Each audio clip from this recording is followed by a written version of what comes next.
Hola, mi nombre es Paola Julieta Sarcochín, soy estudiante de la Universidad IEXPRO. La presente actividad corresponde a la tercera del Seminario de Enseñanza y Desarrollo Educativo, a cargo del doctor José Luis Soria Pérez. Esta actividad pretende realizar un análisis sobre el nuevo paradigma de la educación para el siglo XXI y en el que voy a estar abordando 10 diferentes subtemas. 1. En la nueva sociedad del conocimiento, la educación hace diferencia. Para abordarlo, toma como base 4 pilares. La nueva ciudadanía básicamente va a retomar justamente todos estos cambios por los que hemos transcurrido a lo largo de la historia. Una realidad es que cuando se dio toda la parte de la revolución industrial, se dieron grandes cambios en materia tecnológica, pero también sentó los primeros antecedentes para poder evolucionar hacia la sociedad del día de hoy. Una sociedad del conocimiento, que como bien enmarca Toffler, todos los sistemas económicos descansan sobre una base de conocimientos. Todas las empresas dependen de la existencia previa de este recurso de construcción social, a diferencia del capital, el trabajo y la tierra. Aquel suele ser desdeñado por economistas y ejecutivos cuando determinan las aportaciones precisas para la producción, y sin embargo, este recurso es el más importante de todos, el conocimiento. Pero, ¿cómo lograrlo? Básicamente, lo que se propone es que sea a través de un sistema escolarizado, pero si pensamos un poco más allá, ¿qué sucede si este sistema escolarizado en realidad no nos está funcionando o no está respondiendo a las necesidades que realmente tenemos? Y efectivamente es el conocimiento uno de los elementos con mayor relevancia. Esto se debe a que efectivamente a lo largo de nuestras vidas como seres humanos nunca dejamos de aprender. Ética de la solidaridad. Esta se traduce en un compromiso ético ante la sociedad. Es necesario para lograr justamente la educación que buscamos. Nueva educación, que nos habla básicamente de una escuela que logre poner al alcance de todos los habitantes de un país, sin distinción alguna, el conocimiento y valores necesarios para ser partícipe. 2. De las reformas a la transformación. Un nuevo paradigma. A lo largo de la historia hemos logrado transcurrir de la escuela tradicional en donde se nos solicitaba memorizar por horas a una escuela que nos invita al pensamiento y hacia la construcción de conocimientos. 3. De los saberes a las competencias. En este elemento vamos a encontrar 3 niveles.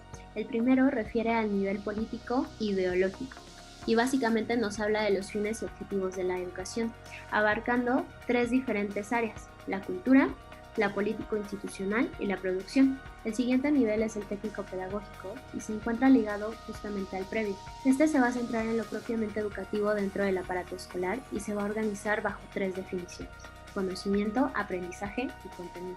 Finalmente encontramos al nivel organizacional, que efectivamente también se encuentra relacionado al anterior. Este asume que los contenidos científicos, procedimientos, valores, actitudes y normas se aprenden en la escuela a través de la rutina diaria de la clase o del funcionamiento institucional. Para poder hablar de un nuevo paradigma educativo va a ser necesario poder considerar 4 diferentes elementos. Una transformación educativa va a requerir un nuevo contrato social acerca de la educación. No podemos seguir transcurriendo en diferentes elementos que nos llevan solamente al mismo lugar. Para esto, es necesario poder redefinir y tomar en cuenta de dónde venimos y hacia dónde queremos llevar a nuestros alumnos.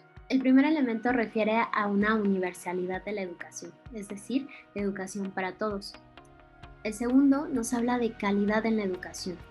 Partiendo del sistema educativo actual, es algo que se está buscando brindar. De los saberes a las competencias. Como lo he ya mencionado, hemos evolucionado y hoy en día justamente vamos a tratar de desarrollar esas competencias en nuestros alumnos. Y finalmente, equidad, en donde podamos ser capaces de generar una sociedad que sea igualitaria. 4. Una nueva competencia, el saber tecnológico. Este se va a dividir en 7 puntos. El primero, la disposición a ser amplio y aventurero, es decir, ir más allá de lo obvio y hacia una concepción más rica de todo tópico. El segundo, la disposición a tener capacidad de asombro, a la búsqueda de problemas y a la investigación, es decir, encontrar y definir enigmas y misterios. Tercero, la disposición a construir explicaciones y comprensiones profundas de tópicos, ideas, objetos y eventos a través del uso activo del conocimiento. Cuarto, la disposición a hacer planes y a ser estratégicos, estableciendo estándares y metas y perseguirlas estratégicamente. Quinto, la disposición a ser intelectualmente cuidadoso, haciendo que el pensamiento se organice y se enfoque en lo que es realmente importante. Sexto, la disposición a buscar y evaluar razones, explorando y evaluando las redes de razones que subyacen en las creencias, las teorías y acciones. Séptimo, la disposición a ser metacognitivo, es decir, ser consciente del propio pensamiento, desarrollando y aplicando estándares a su pensamiento, siendo responsables de la gestión y evaluación del propio pensamiento. 5. Los sistemas educativos no generan empleo, hacen empleable a la gente. Con el avance de la tecnología, todo se ha modificado, y empleos que no hace mucho tiempo creíamos imposibles, hoy en día son una realidad. Las naciones cada vez enfrentan una competencia mundial, directa e inmediata sobre la competitividad. Y esto pone sobre la mesa la necesidad de una actualización constante, pero más allá de la creación inclusive de nuevas carreras, dando atención justamente a las necesidades que presenta la sociedad del siglo XXI. 6. Mejor educación con menores costos. Por increíble que parezca, aún hoy en día existe un alto porcentaje de niños en edad escolar que no tienen acceso a la educación. Brindarla del modo en que hoy se hace es sumamente costoso. El sistema escolar arrastra en sus patrones de organización la consecuencia de haber nacido en un momento histórico determinado. Eran sociedades en un proceso de acelerada concentración de población, eran territorios no demasiado extendidos, eran y siguen siendo economías dinámicas. Lo cierto es que los techos presupuestales de las economías hacen imposible financiar educación de alta calidad. El cambiar de paradigma justamente debe de tomar en cuenta la condición de una reingeniería para la escuela y del sistema educativo como tal, justamente logrando una mejor educación para más gente con mejores costos. Redefinir a la escuela requiere poner sobre la mesa elementos esenciales que se dan hoy en día en las aulas. No es posible tener más de 30 alumnos, no es posible tratar de brindar una calidad educativa y tiempo para cada uno de ellos cuando es solamente un maestro. Es decir, es posible, pero ¿a qué costo? Es necesario pensar en que los alumnos no deben de trabajar tanto, es necesario pensar que entonces en el docente es en quien debe de recaer toda la responsabilidad. 7. Estado o mercado para el servicio educativo. En este sentido existen dos visiones. La primera, que afirma que el Estado destina suficientes recursos a la educación, pero que los administra mal. Y la segunda, que refiere a la privatización total de los servicios detrás de diferentes fórmulas, entre las que sugiere el financiamiento de la demanda. Lo cierto es que la educación no funciona así. Si pensamos en el acceso al que se tiene en realidad a la educación en México, es desigual. 8. Un Estado profesional y responsable. Tristemente, no nada más la educación a nivel básico requiere una reorganización, sino desde el Estado mismo. Los gobiernos, al igual que los demás sistemas sociales, se encuentran relacionados con las transformaciones del entorno. Sin embargo, todavía hoy en día existe una alta cantidad de servidores públicos que no se encuentran ni siquiera con un grado de licenciatura. Apuntalar hacia un Estado que sea profesional y responsable de las acciones que toma en cuenta es una tarea también actual de la educación en México.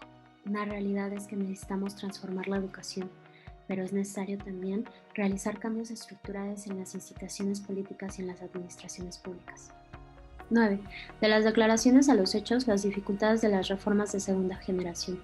Entre otras, la primera, el cambio institucional, que refiere justamente a las decisiones iniciales para salir del subdesarrollo, considerando solo reformas macroeconómicas. El segundo, del shock macroeconómico a la quimioterapia institucional, en donde se considera imposible consolidar las reformas iniciadas si no se mejora sustancialmente el funcionamiento de las instituciones públicas. El tercero, las exigencias en cuanto a capacidad gubernamental, habilidad política y talento administrativo para estas reformas, siendo estas mucho mayores a las exigidas para la primera fase.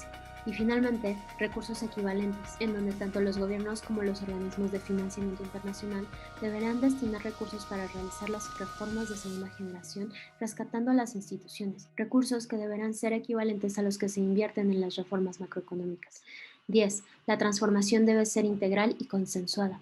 Las premisas para construir la viabilidad de los cambios suponen construir el consenso como la única base firme para el cambio. Será importante incorporar prácticas de negociación para avanzar en logros progresivos, entendiendo el cambio como un proceso que parte de lo posible en un momento dado y debe ser permanente para ir profundizando constantemente. La integridad del proceso de cambio debe tener una meta básica: cambiar la tecnología central de la producción de la educación, el cómo se hace, y aunque esto es más difícil porque es lo más intangible, no es imposible. y justamente es aquí a donde tenemos que llegar. Gracias.